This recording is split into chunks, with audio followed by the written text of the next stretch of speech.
The full story of the face-off between the Soviet Union and the United States after the Second World War has remained secret for more than half a century. 3, 2, 1, 0. This was the Cold War, when two superpowers both had atomic bombs and were threatening each other with total destruction.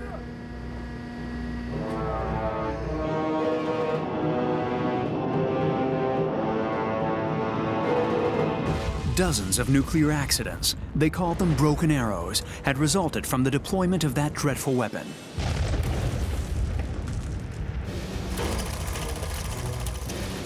Through censorship and reasons of state, those sensitive dossiers were all repressed.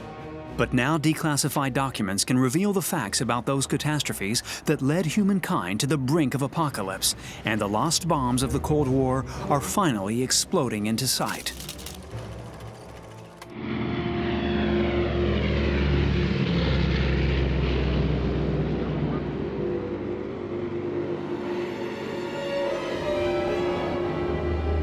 On August 6, 1945, the bomber Enola Gay dropped the atom bomb they called Little Boy on Hiroshima.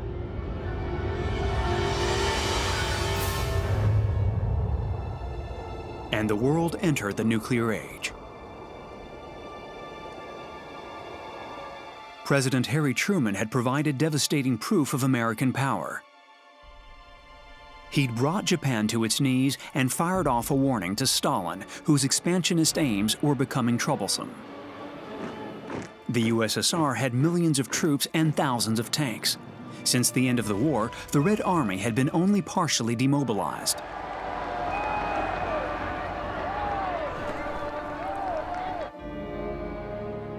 Truman was counting on fear of the bomb that he alone possessed to hold them in check.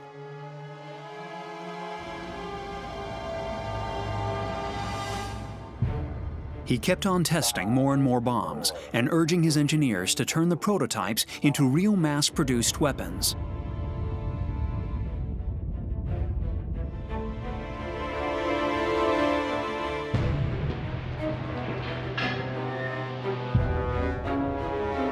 But then, the first Soviet nuclear test took America by surprise.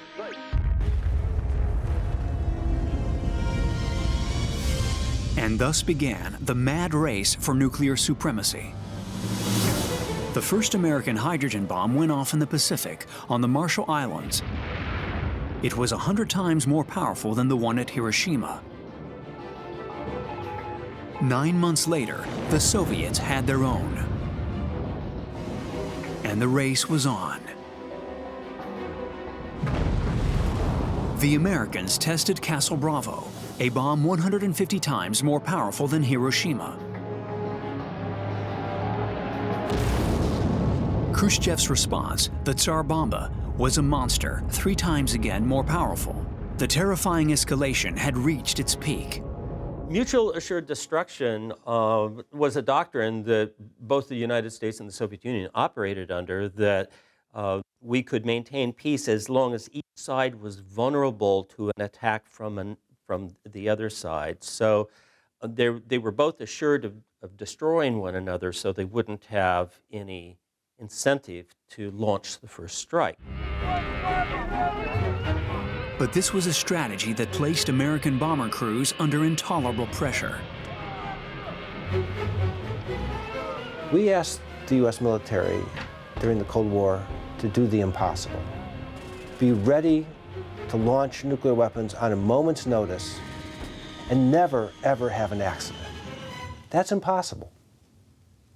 We shouldn't have been asking the U.S. military to do that.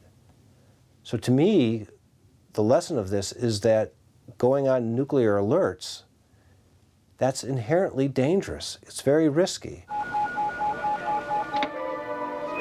Since the end of the war, there had already been 28 nuclear accidents, fortunately without any contamination.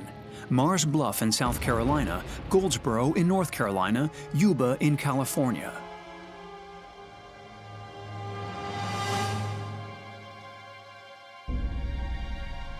The risk was at its height in 1966, when the government insisted that American bombers should be permanently in the air and on high alert. We start flying routinely B-52 bombers with thermonuclear weapons on board. And we did that because Strategic Command believed that if there was a surprise attack by the Soviet Union on the United States, the bombers on the ground might get destroyed. And for the sake of deterrence, they wanted to have some weapons in the air all the time. Thus it was that on January 17, 1966, at a base in North Carolina, 4 nuclear bombs were loaded onto a bomber plane for a 24-hour mission.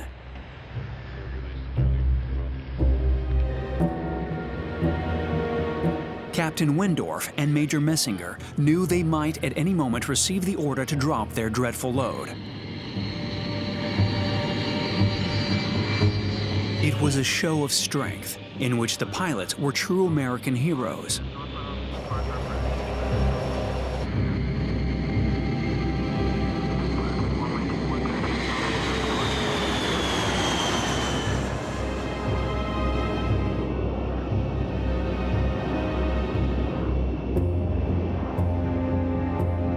The plane would cross the Atlantic, fly over the Mediterranean, and head up to the very edge of the communist bloc to be in position for a nuclear retaliation. On the return flight, they had to refuel in flight over Spain. 1/4 mile dead ahead. Pilot, roger. Looks good. 1/4 mile. At 30,000 feet, approach maneuvers to a tanker aircraft are tricky. The slightest error can prove fatal. Dropping back. Telescope 8 feet. 10 feet. The telescopic boom was deployed to transfer the 13,000 gallons of highly inflammable jet fuel. But there was turbulence, and it all went wrong. 15 degrees. Roger. Moving left. 20 degrees elevation. Break away. Break away. The tanker aircraft exploded, killing all 4 crew members. The bomber was badly damaged and span out of control.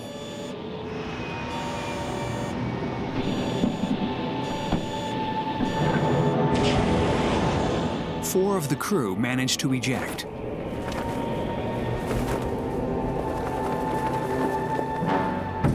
The nuclear bombs were expelled from the hold.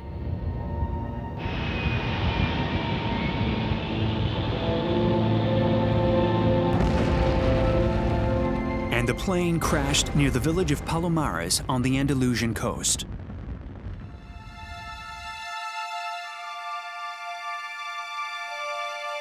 A reporter, Rafael Martinez Durban, was among the first at the scene of the crash, where 3 bodies were found. People were already there from the village, and my first impression, I don't know what upset me more, the sight or the smell. It was a mixture of jet fuel, rubber, smoke, and burnt flesh.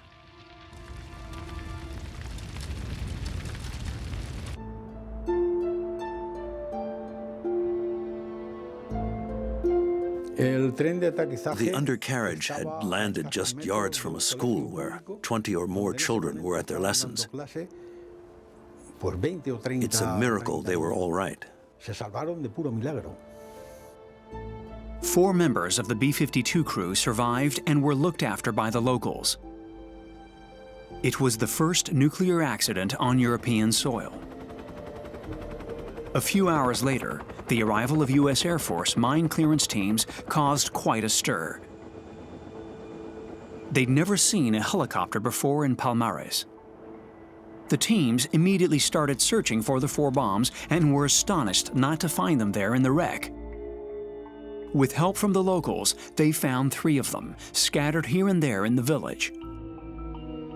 These declassified photos show that the first had landed in a dry riverbed, apparently intact thanks to its parachute. But that wasn't the case with the 2 others. 2 of those weapons, the parachute did not deploy on. So when the weapons impacted the ground, The 300 pounds of high explosive in those weapons exploded, scattering the active material over the area.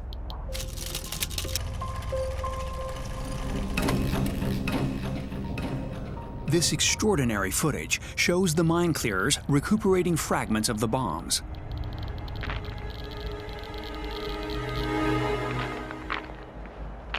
There was no nuclear explosion, but the bombs had released a large quantity of plutonium, and the contamination was enormous. As for the fourth, it was nowhere to be found. And that immediately put things on the highest alert. For the U.S. Air Force, it was vital not to drop their guard and let the Soviets take advantage of this accident. The government decided to continue its deterrent overflights. 24 hours after the accident, the American bomber started again overflying Spain with nuclear arms. At some point, someone in the Franco region said, okay, that's absolutely crazy. No, we don't know what is happening. So, and still we have other nuclear armaments overflying Spain. So they request officially to cancel overflights with nuclear armament over Spain. President Johnson was unhappy about this and tried his best to change Franco's mind. Their two countries were bound by a 1953 agreement. American forces had paid $1.5 billion to be allowed to install 5 military bases in Spain. Since they were halfway to the Soviet Union, they were strategically useful when it came to nuclear deterrence. They were home to 12,000 GIs in a permanent state of alert. Two of those bases immediately sent 300 soldiers to Palomares. In the afternoon, the buses full of soldiers arrived. We knew they were Americans because they were all black. We'd never seen a person of color before. The men were sent straight off to search for the missing bomb.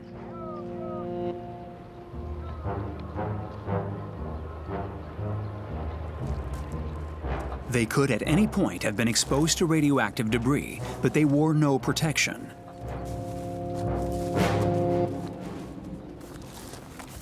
But wherever they went, the Geiger counters went crazy.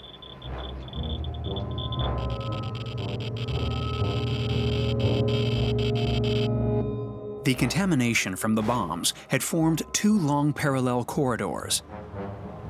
They covered an area equivalent to 200 football fields. Here in this region, there are strong southeast winds, and they spread the radioactive dust. And this was an inhabited area, with crops too. Urgent action was called for. And the first thing was to stop any more of the dust from spreading.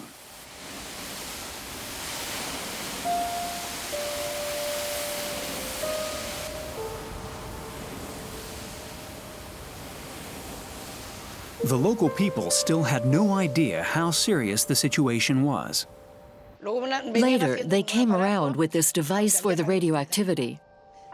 I had this little window at the back, and they put this thing there, and it was full of radioactivity.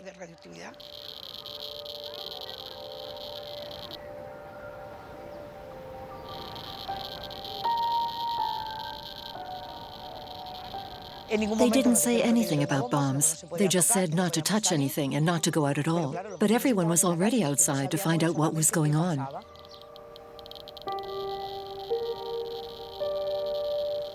I didn't know it was a nuclear bomb. I just didn't know.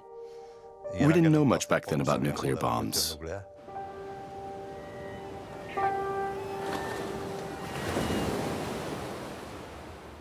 After 5 days spent systematically searching the whole area, the military realized that the bomb must have fallen in the sea.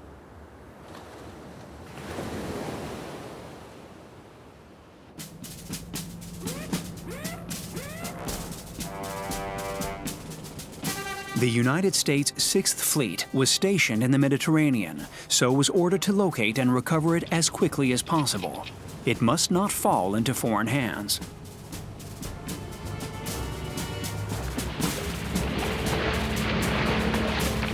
The stunned residents of Palomares were experiencing all the power of Uncle Sam, and they have never forgotten it. All the tools they brought, the sheer cost of it, the equipment they had, you just can't imagine. It was incredible. Within days, a military camp had been set up on the beach at Palomares. Commando teams of divers were combing the whole coast.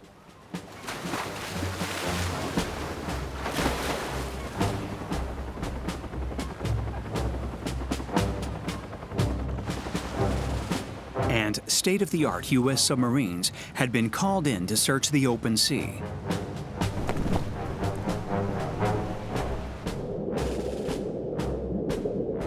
However, all this activity ended up catching the attention of the press. One of the first decisions that the Americans and the Spaniards took was don't close completely the area. They don't evacuate the area. So that allowed also for the journalists to come to the area and then talk to the people.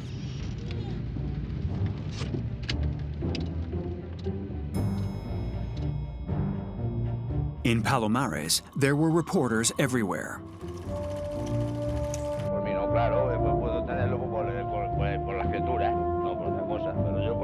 They were interviewing people and talking to witnesses. It wouldn't take them long to find out things the military would rather cover up. Back in the States, the first to go to press was the New York Times. Franco was furious that he couldn't control this often sensationalist foreign press coverage.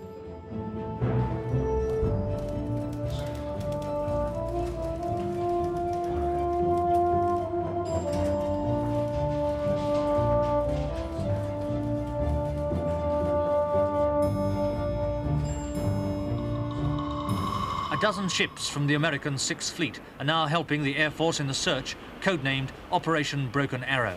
Cruisers and destroyers with sonar equipment have been trying to locate the lost bomb and also screening the approaches against enemy spies. Spanish civil guards and secret police cordoned the area around the American camp and Palomares. But Colonel Skip Young, the information officer, wouldn't even admit there was an H-bomb missing. No comment was as talkative as he would get. Also, the Soviets used the Palomares incident to criticize United States and Spanish and Franco regime.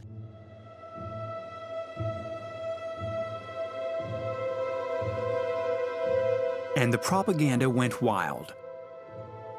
With images like this of an arrogant American officer leaving a trail of death. But this was the Cold War, and no holds were barred. So the Soviets incited Western European communists to protect against the dangers of imperialism. And more concerned citizens were joining in. At Palomares, it was a publicity nightmare for the Air Force. They released what had happened. The Air Force tried to get rid of the problem as quickly as they could. The decontamination operation began. The crops were all covered in radioactive fallout. They had to be destroyed. People in Palomares made their living from tomatoes, and overnight they lost their livelihood.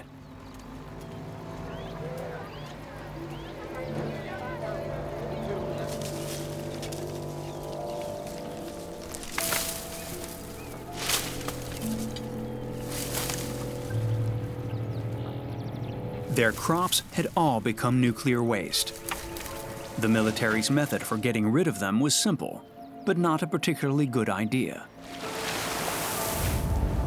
You can't burn something that's radioactive, because if you do, the smoke becomes radioactive, and you create another problem altogether. This declassified footage gives a glimpse behind the scenes of the huge clear-up. They'd given up on the burning now. All the plants were thrown into specially made drums. But then there was the soil itself. It too was contaminated.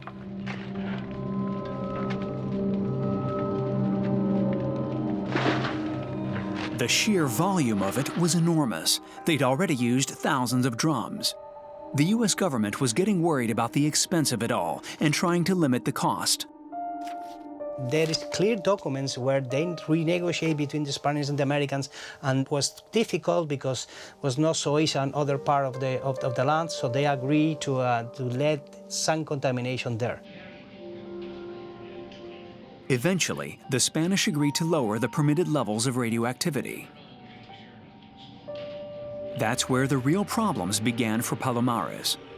In return, the Americans, who'd been intending to just leave everything there, agreed to take all the waste back to the United States. Another enormous expense for the government. But there was more to it than that. Professor Moreno has come across a document that proves that the Americans deliberately cheated to keep the costs down. Also, we realized that in some of the places, the only thing they do was to put the contamination on the bottom. They put it on 1 meter deep from the surface, because they thought those lands never will be, removed. When the soil had been turned over, it no longer set off the Geiger counters. On the surface, it was all clean. And its owner even got a certificate of non-contamination. But when the land was again cultivated, the radioactivity was still there, a veritable time bomb for the future.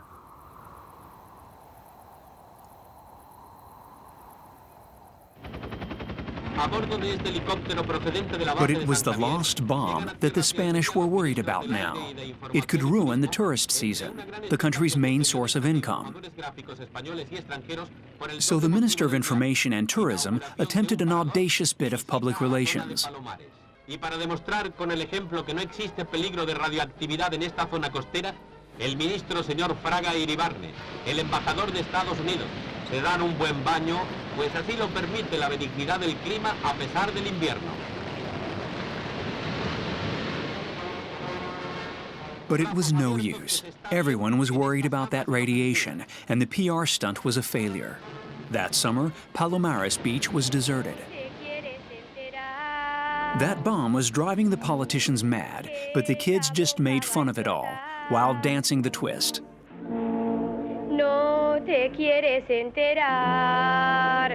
No, no te quieres enterar. Que la bomba va a explotar. Y vendrás a pedirme y a rogarme que te lleve a París. Llevaré. Porque me contagiaré. Porque tú no haces caso ni le temes a la radioactividad. Yet, for folks at Palomares, it wasn't so much fun. In the eyes of the world, they were like plague victims, and you could see the worry on their faces. So General Wilson decided to call the heads of all the families together.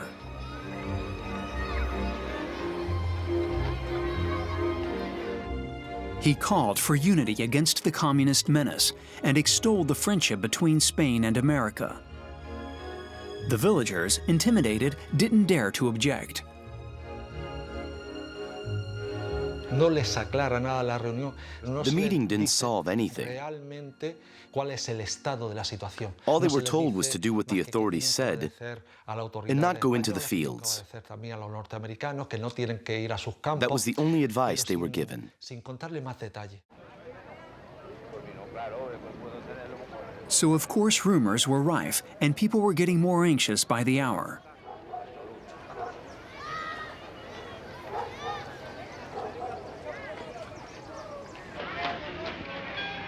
First the farmers, then the fishermen lost their only source of income.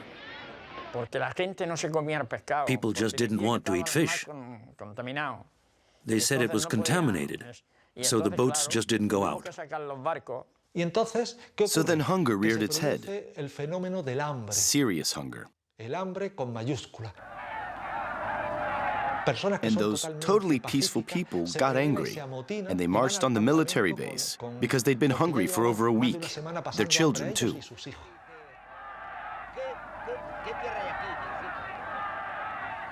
The military realized they'd underestimated the financial consequences of the accident on the villagers.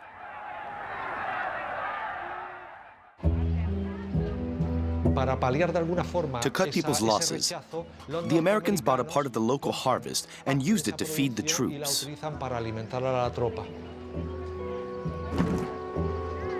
So the men were eating tomatoes with every meal.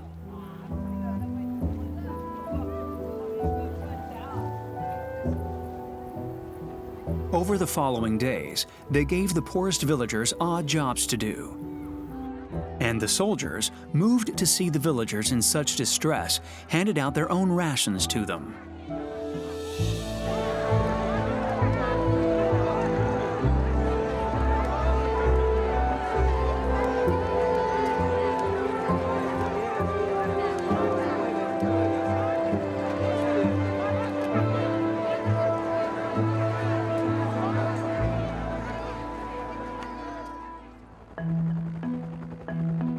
All it took to restore peace to Palomares was a fistful of dollars.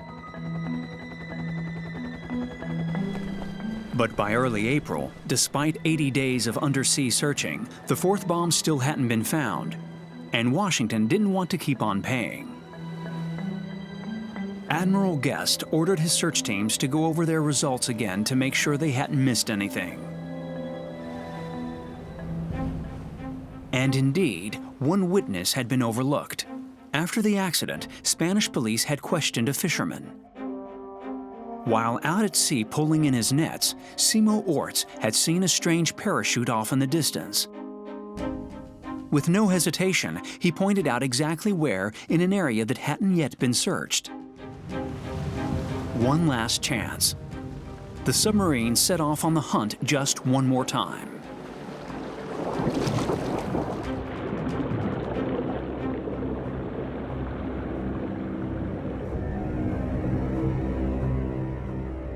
And one last dive into unknown waters, waters that turned out to be dangerous.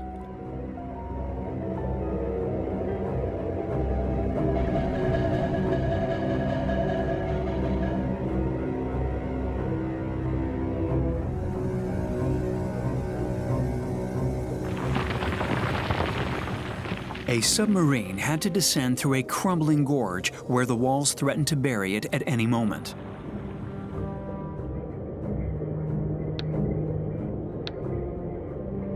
Then, suddenly, at a depth of 2,500 feet, they made out a white shape. It was a parachute, with, still attached to it, the bomb.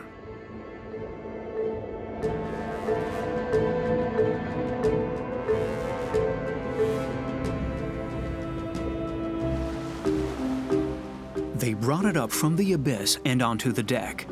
It seemed intact, so it hadn't contaminated the sea. After 3 long months of searching, this was a considerable technical achievement. The 8th of April was Easter. I think it was Good Friday. They took us to Garucha and put us all on a boat. They didn't tell us anything. And we saw a ship pass by with the bomb on deck. It was going so slowly that we could take photos. Then it disappeared. This press circus was proof that the mission had been a success.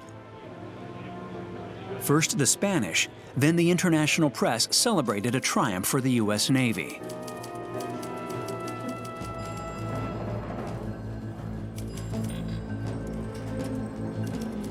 Their work done, the Americans packed their bags and left the people of Palomares to grapple with the aftermath of an event whose consequences they didn't yet fully understand. 50 years later, the children have all grown up and the village is a thriving seaside resort.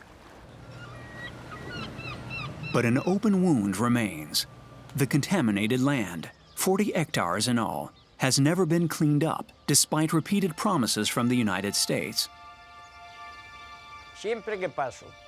Every time I go by there, where the radiation is so strong, I feel like I'm getting a dose of it. I don't think it'll ever go away. We're absorbing it every day. I'm always a bit scared. All the time.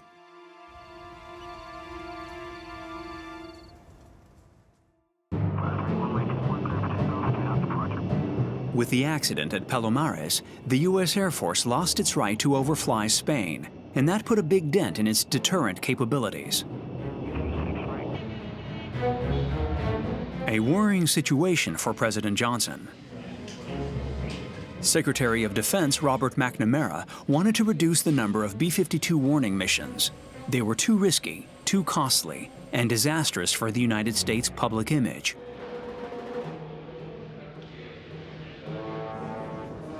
But the generals didn't agree. For 20 years, their bombers had confronted those Soviet missiles. They represented all the military might of America. And Leonid Brezhnev, the latest strongman at the Kremlin, knew his missiles, the stars of the 1st of May parades, had enabled the Soviets to face up to the United States in the Cuba crisis. And they were also driving the space race. And there too, thanks to the power and reliability of its rockets, the USSR was in the lead.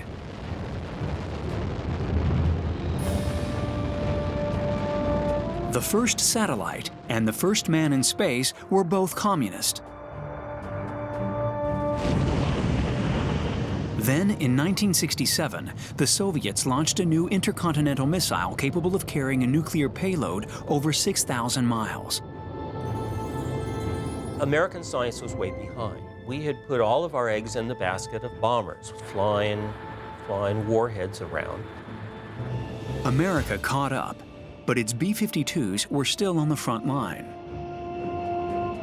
Curtis LeMay, the chief of the Air Force at the time, said that that threat required us to go on a much higher state of alert, creating a number of dangers. But we did that in order to try to reinforce our threat of retaliation. Pilot, radar, 1/4 mile dead ahead. So the U.S. Air Force would now stretch its bombers and their crews to the limits to concentrate on a region that was crucial to America's security. Normally you perceive the Cold War as an East-West conflict.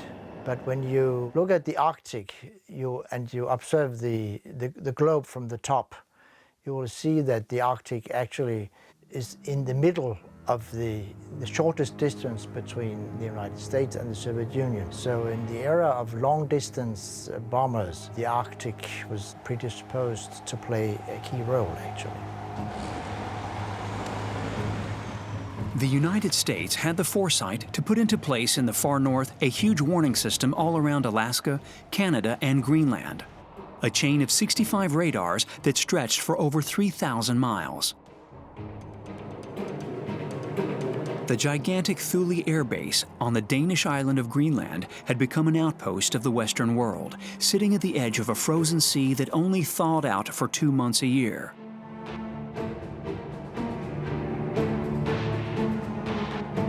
Its giant radar was running 24 hours a day, and its sensors could detect a Soviet missile thousands of miles away. We also knew, however, that it might be the first place to be attacked. Because one thing you would do if you were the Soviet Union initiating a war is try to take out American radar.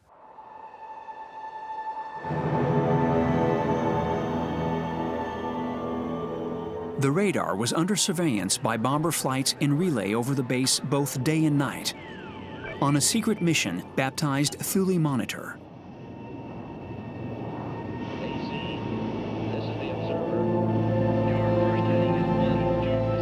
It could report back to the Strategic Command that Thule is under attack, or Thule is just not operating, and there's some kind of severing of the communications line. On January 21, 1968, the B-52 on duty, armed with 4 nuclear bombs, was tirelessly doing its rounds above the base at temperatures of -40 degrees. Some of the crew were off duty for a few hours and complaining of the cold, so the co-pilot turned up the heating.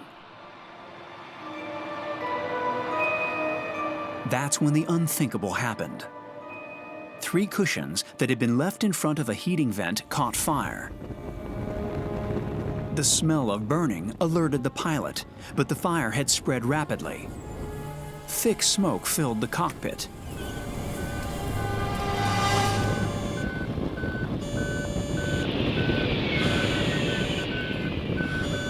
The aircraft had to be abandoned, and it was every man for himself.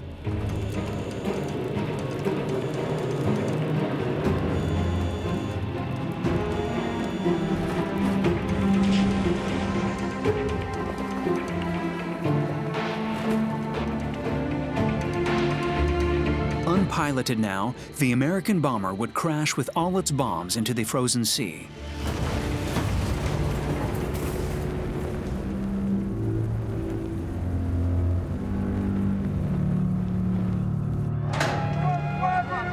The base was alerted. They had to find the men before they died of cold.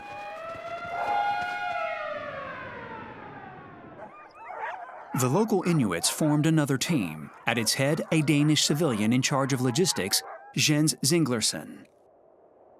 We hear that it is a B-52 with nuclear weapons that had crashed on the ice. There was no way to get out there.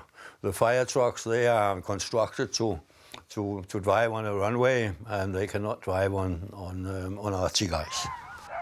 And get my dogs and my people ready. And my theory was that our dogs would smell and warn us and may help us to find survivors, even if they were unconscious. While the Dane was rushing to the scene of the crash, Thule's fire brigade searched the area around the base for survivors. Marius Schmidt was their chief. We found one of the pilots. He was freezing. His arm was really like ice. Another had a broken leg. But we found them all and took them to the hospital. After 10 hours out on the ice, Jens Zinglersen got back to base. It had been quite a feat to get to the crash site, and he was keen to get to the headquarters to give his report to General Hunziker, in charge of the accident. But once there, he found a summit meeting in progress. And I came into a room where there was a number of high-rank officers, so there was a quick glance around. And then in the middle sits here a wild-looking, blue-eyed, 2-star general with a face like a Roman statue, arrogant. And he looks at me sort of down his nose and said, "Okay, stranger, let me hear your story." I reported short, and then he looked at me and said, "God damn it, I don't believe a word of your story." And then he turned around and talked to his staff officers. I felt really pissed.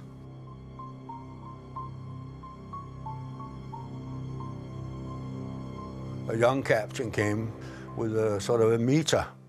So I put up my boot and he put his instrument there and it went sort of... And then he turned to the general and said, "It's true, he has been out there." And then, suddenly, the whole atmosphere changed. Now, Strategic Air Command's war machine was gearing up. It was highly likely that the 4 bombs had leaked radioactivity, twice as much as at Palomares. Never before had there been a nuclear accident like this one.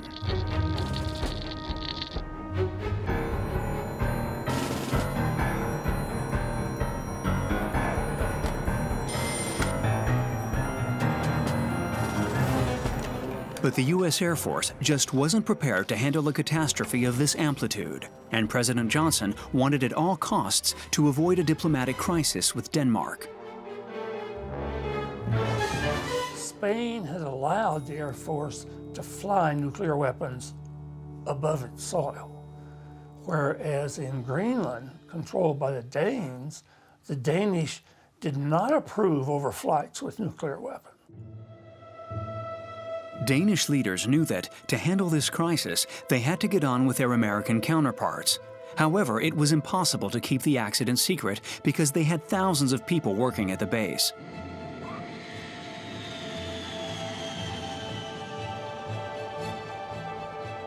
No one wanted to make the same mistakes as at Palomares, so a press conference was called straight away. This was a first. The U.S. military wasn't used to this kind of communicativeness, especially on such a thorny subject.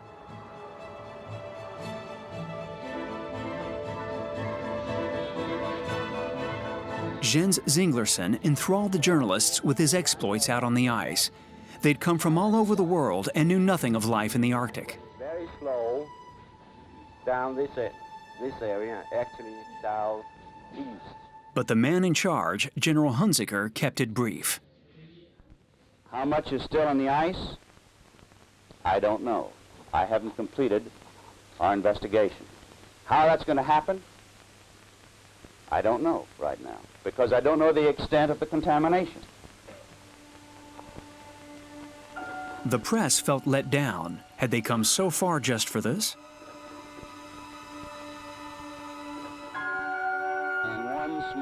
But the aerial photography of the gigantic black stain left by the B-52 spoke for itself. A monstrous cocktail of burnt jet fuel and radioactive material, all frozen into the ice.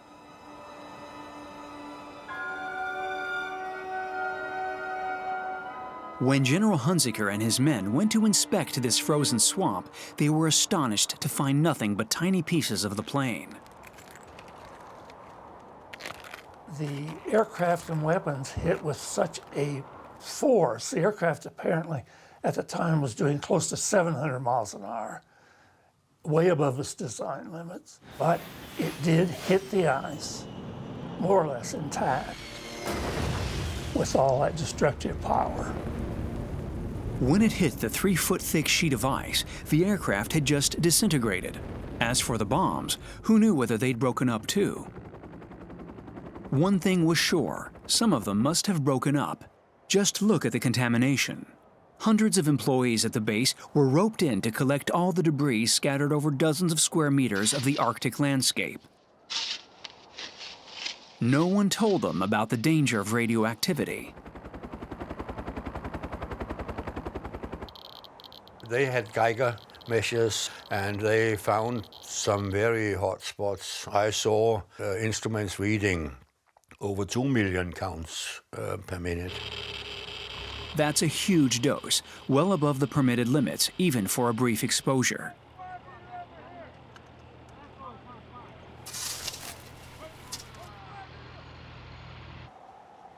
Further off, they discovered larger fragments. Were they from the bombs?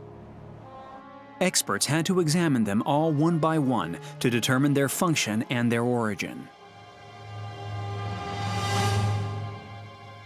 They were looking for clues like the serial numbers inscribed on every component. And thus, 3 bombs were identified with no room for doubt. That much is confirmed by the declassified documents. But there was no trace of the 4th one.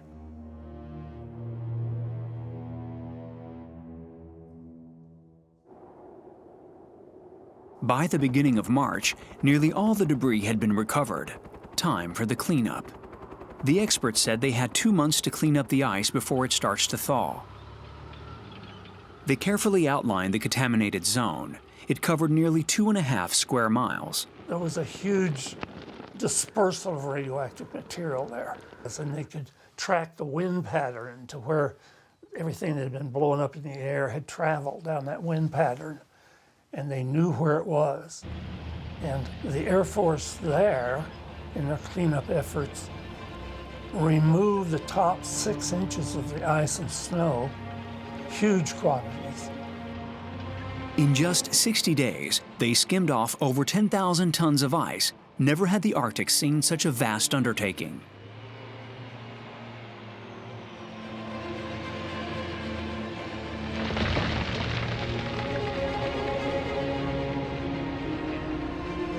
The contaminated ice was stored back at the base in some old tanks.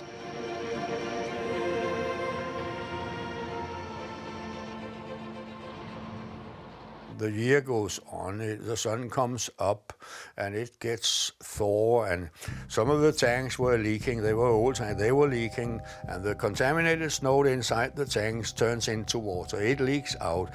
It has to be handled maybe 2 or 3 times, moved from one tank to another. This is where Danes have had a chance to be contaminated. The workers were the most exposed. They had to be checked each day. They checked us with the Geiger counter. They burned all our clothes. We couldn't keep them. They came to the barracks. They put cotton buds up my nose. We were so stupid. When the thing buzzed, we just laughed. We were so ignorant, we didn't even know what was happening.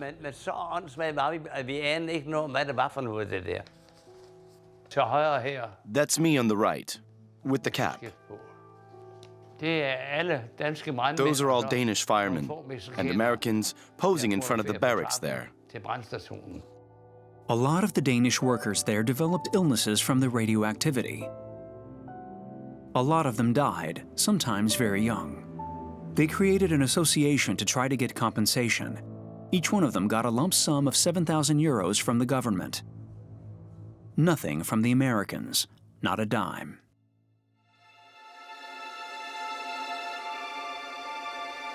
The survivors didn't have any illusions about the upcoming anniversary of the accident. What will we do for the 50th? There won't be any more than 50 of us. We're going to eat and drink, of course. And then we'll stop. Because we've had enough. For us who were there, just saying the name Thule makes us feel nauseous.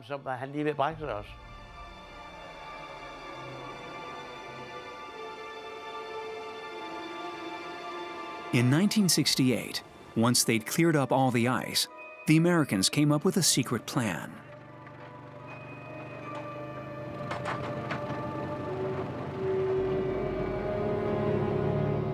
In the summer 1968, to get a submarine that could operate below 200 meters at Thule, they would never have done that unless that it was important to them.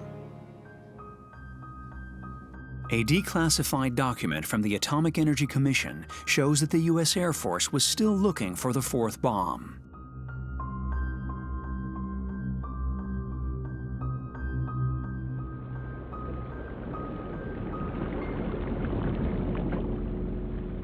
For weeks and weeks, they were combing the bay. And to their surprise, they found that there was an area covered with metallic debris. They could prove from photos taken by the submarine that it all did indeed come from the B-52. Bits of the fuselage and the landing gear had sunk when it crashed. So why didn't the famous lost bomb? The mission was cut short without finding it, and they gave up trying. My theory is that it has been released from its hold inside the airplane, gone through the ice and sank to the bottom.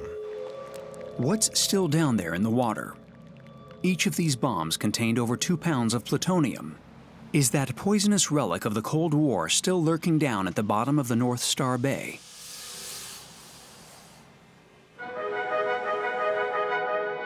Thule was the 30th nuclear accident in less than 20 years. But faced with a Soviet threat, the strategists kept on insisting that the B-52s should keep on flying their deadly rounds.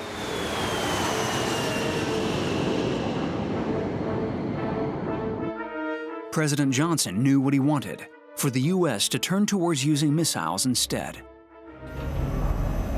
But they too caused their share of catastrophes. It would take another 20 years to put an end to the Cold War. For the bombers, there would be no more warning missions. Their long reign was at an end.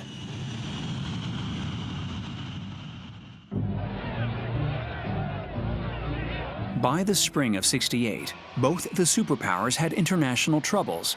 A wind of change was blowing.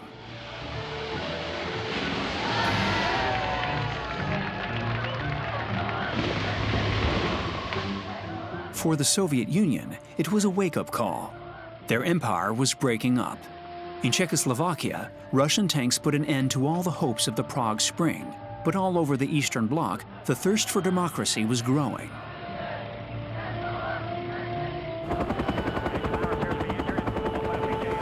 In the United States, it was the Vietnam War that was changing hearts and minds. A war for freedom, supported by the American people, had turned into an imperialist adventure, and defeat was already in sight.